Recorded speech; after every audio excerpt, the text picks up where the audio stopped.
Hello everyone, आज अपन बात करने वाले हैं CSIR UGC नेट और DBT का जो मर्ज हुआ है उसमें नई यूनिट ऐड हुई है बायो इन्फॉर्मेटिक्स की। तो आज की जो अपनी वीडियो रहेगी वो बायो इन्फॉर्मेटिक्स की जो पहला पार्ट है ए सेक्शन उसके रिगार्डिंग रहेगी। तो अपन सबसे पहले सिलेबस को ओवरव्यू करते हैं कि सिलेबस में है क्या। तो सिलेबस में आपके ए पार्ट के अंदर बेसिकली बता रखा है कि कौन कौन से बायो इन्फॉर्मेटिक्स के रिसोर्सेज हैं, बायोलॉजिकल डेटाबेस किसे कहते हैं, सीक्वेंस बेस क्या होता है, ठीक है, 3D स्ट्रक्चर डेटाबेस क्या होते हैं, मतलब जितने भी तरह के डेटाबेस है वो कौन कौन से हैं, सीक्वेंस सर्च क्या होता है, एनालिसिस क्या होता है, अलाइनमेंट और फाइलोजेनी के बारे में आपको जो यूनिट 11 है बायो इन्फॉर्मेटिक्स उसके पहले पार्ट में ये सारी चीज़ आपको देखने को मिलेगी। तो अब अपन सबसे पहले स्टार्ट करते हैं अपना इसमें फर्स्ट कॉन्सेप्ट के साथ कि बायोलॉजिकल डेटाबेस होते क्या है। तो बायोलॉजिकल का मतलब समझ में आता है कि किसी भी बायोलॉजी के रिलेटेड, डेटाबेस का मतलब होता है कि उसको स्टोर करके रखना जिससे कि आगे अपन काम में ले सके। तो बायोलॉजिकल डेटाबेस बेसिकली एक ऑर्गेनाइज्ड और सर्चेबल स्टोर फॉर्म है किसकी, बायोलॉजिकल इन्फॉर्मेशन की। अब बायोलॉजिकल इन्फॉर्मेशन में क्या क्या चीज़ें आती है, डीएनए आ सकता है, आरएनए आ सकता है, प्रोटीन के सीक्वेंसेस आ सकते हैं, प्रोटीन के सीक्वेंस के बाद उस जो प्रोटीन है उसका स्ट्रक्चर, 3D स्ट्रक्चर आ सकता है, जीन एक्सप्रेशन, जितने भी आपके मेटाबॉलिक पाथवे हैं वो सारे बायोलॉजिकल डेटाबेस के अंदर आते हैं, लिटरेचर और भी बहुत सारी चीज़ें जो आप आगे आगे देखते जाओगे कि और क्या क्या इंक्लूडेड है, वो सारी बायोलॉजिकल डेटाबेस के अंदर आती है। तो बायोलॉजिकल डेटाबेस के अंदर बेसिकली क्या आ रहा है, आपकी बायोलॉजिकल इन्फॉर्मेशन आ रही है जो कि आप उसको कभी भी सर्च कर सकते हो और वो एक जगह ऑर्गेनाइज्ड है और स्टोर हो रखी है। रिसर्चर्स क्या करते हैं, अपने डेटा को वहाँ पे डिपॉजिट करते हैं, क्यूरेटर उसको एनोनेट करते हैं और साइंटिस्ट अराउंड दी वर्ल्ड उसको क्वेरी और डाउनलोड कर सकते हैं। मतलब कि सपोज़ किसी वर्ल्ड की एक जगह पे कोई रिसर्च हुई और उसने अपना डेटा डेटाबेस के अंदर डिपॉजिट किया, तो अब उस डेटाबेस को दुनिया में के किसी भी कोने में से आप उसको देख सकते हो, उसको पढ़ सकते हो। अब ये सब चीज़ें देखने के लिए बहुत सारी अलग अलग वेबसाइट है जहाँ पे ये सारी चीज़ें स्टोर होती है। जैसे एग्जाम्पल के लिए मैं बता देती हूँ NCBI की क्या होती है, that is national centre for biotechnology information के ऊपर। ये बेसिकली USA का बनाया हुआ है NCBI, ठीक है। तो यहाँ पे बहुत सारे डेटा यहाँ पे स्टोर हो सकते हैं, आप इसमें यहाँ पे देख सकते हो। जैसे आपने पढ़ा भी होगा कि जो भी आप रिसर्च पेपर पढ़ते हो वो बेसिकली पबमेड के थ्रू पढ़ते हो, तो जो पबमेड है वो भी एक NCBI का ही पार्ट होता है। आगे बढ़ते हैं, जो सेंट्रल डॉगमा होता है बायो इन्फॉर्मेटिक्स का वो same to same central dogma molecular biology का होता है। मॉलिक्यूलर बायोलॉजी का सेंट्रल डॉगमा क्या है, डीएनए से आरएनए, आरएनए से प्रोटीन। वैसे ही सेंट्रल डॉगमा बायो इन्फॉर्मेटिक्स का क्या होगा, सीक्वेंस से स्ट्रक्चर एंड स्ट्रक्चर से फंक्शन। डीएनए का अपन ने यहाँ पे क्या ले लिया, सीक्वेंस ले लिया, आरएनए के क्या ले लिए, स्ट्रक्चर्स ले लिए, और प्रोटीन का अपन ने क्या देख लिया, यहाँ पे फंक्शन देख लिया। तो ये इसका क्या हो गया, सेंट्रल डॉगमा हो गया बायो इन्फॉर्मेटिक्स का।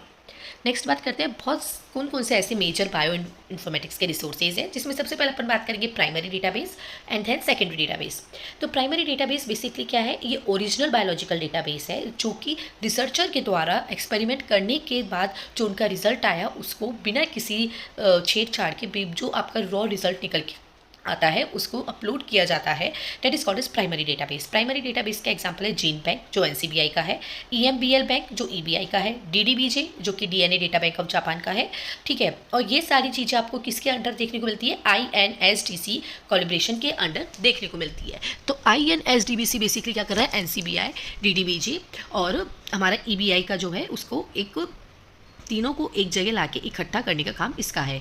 तो INDC के अंदर जितने भी न्यूक्लियोटाइड के जो डेटा हैं वो सारे इसके अंदर आते हैं। INDC की फुल फॉर्म क्या होती है, international nucleotide sequence database collaboration, ठीक है। बात करते हैं अब सेकेंडरी डेटाबेस। सेकेंडरी डेटाबेस क्या होते हैं, सेकेंडरी डेटाबेस जो कि डराइव होते हैं प्राइमरी डेटाबेस से।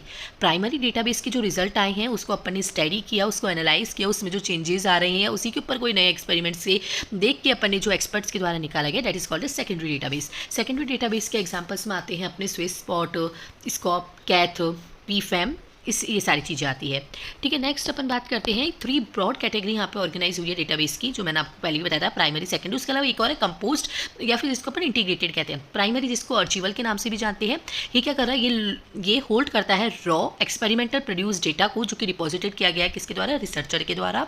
एग्जाम्पल में बात करें तो जीन बैंक, EMBL, EBI और PDB-GEO। सेकेंडरी की बात करें जो क्यूरेटेड वैल्यू एडेड डेटा होते हैं कंप्यूटर में, जो कि प्राइमरी रिसोर्सेज के अपन मॉडिफाई करके उसमें नई चीज़ें ऐड करके देखते हैं, that is called a secondary database. जो ऐड किया जाता है सेकेंडरी डेटाबेस के अंदर आता है, जैसे स्विस स्पॉट, स्कॉप, कैट, पीफैम। कंपोस्ट ऑफ इंटीग्रेटेड की बात करें तो ये क्या करता है, ये एग्रीगेट करता है बहुत सारे डेटाबेस को एक सिंगल सर्च के इंटरफेयर्स पे, जिसके एग्जाम्पल में अपन बात करेंगे यूनिपोर्ट की, ये EMSBL, NCBI, एंट्रिक्स, ठीक है। यूनिपोर्ट की अगर अपन बात करें तो UniProt basically SwissProt, TrEMBL, EMPL, uni reference और यूनिपार्क का ये सारा मिला जुला होता है यूनिपोर्ट। नेक्स्ट आगे बात करते हैं स्पेशलाइज डेटाबेस की। स्पेशलाइज डेटाबेस वो होते हैं जो कि किसी कैटेगरी के अंदर स्पेशलाइज्ड किए हुए हो। जैसे कि बात करते हैं स्ट्रक्चर डेटाबेस, तो स्ट्रक्चर डेटाबेस में कौन से किसके स्ट्रक्चर होता है, प्रोटीन का स्ट्रक्चर होता है, तो उसके अंदर कौन सा आता है, पीडीबी आता है। PDB that is the protein data bank. ये क्या करता है, ये स्टोर करता है 3D एटॉमिक कोऑर्डिनेट्स को जो कि डिटरमाइन की जाते हैं एक्सरे क्रिस्टलोग्राफी के द्वारा, NMR के द्वारा और क्रायो EM के द्वारा। क्रायो EM का मतलब इलेक्ट्रो माइक्रोस्कोपी। नेक्स्ट है जीन एक्सप्रेशन डेटाबेस, जिसके अंदर अपन बात करते हैं NCBI का GEO की फुल फॉर्म है जीन एक्सप्रेशन ओमनीबस, और EMBI एरे एक्सप्रेस होता है जो कि स्टोर करता है माइक्रो एरे और RNA सीक्वेंस ट्रांसक्रोमिक डेटा को। नेक्स्ट बात करते हैं पैटर्न एंड डोमेन डेटाबेस की, जिसके अंदर कोई सा पैटर्न हो या किसी डोमेन के अंदर आ रहे हो, वो सारी चीज़ें इसके अंदर आती है। जैसे कि PFAM हो गया, स्मार्ट हो गए, इसके अंदर आप पैटर्न एंड डोमेन के इसके अंदर आपके जितने भी जो मेटाबॉलिक पाथवे हैं वो भी सारे इसी के अंदर आ जाएंगे पैटर्न एंड डोमेन डेटाबेस के अंदर। नेक्स्ट जो अपना कॉन्सेप्ट रहेगा वो रहेगा सीक्वेंस डेटाबेस, जिसमें अपन न्यूक्लियोटाइड और प्रोटीन्स की बात करेंगे। तो आज के लिए इतना है। नेक्स्ट वीडियो में अपन बात करेंगे सीक्वेंस डेटाबेस से, जिसमें न्यूक्लियोटाइड एंड प्रोटीन है, ठीक है। तो ये वाली जो पूरी जो आपकी यूनिट है, यूनिट A जो है वो आपकी डिवाइडेड है टोटल 6 कॉन्सेप्ट के अंदर, ठीक है। कौन कौन से 6 कॉन्सेप्ट है, पहला तो अपन ने देखा जैसे बायोलॉजिकल डेटाबेस क्या है। दूसरा कॉन्सेप्ट अपन बात करेंगे सीक्वेंस डेटाबेस की, जिसमें न्यूक्लियोटाइड और प्रोटीन के बारे में देखेंगे।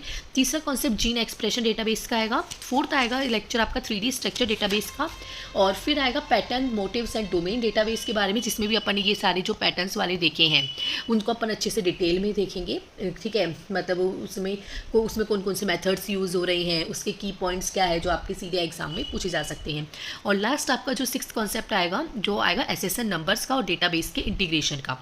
तो इसमें ये टोटल 6 कॉन्सेप्ट के अंदर आपका जो सेक्शन A वाला जो पार्ट है बायोइन्फॉर्मेटिक्स का वो कवर होगा। तो अपन नेक्स्ट लेक्चर से अपन देखेंगे सीक्वेंस डेटाबेस, जो कि आपके कॉन्सेप्ट नंबर 2 के अंदर है, ठीक है।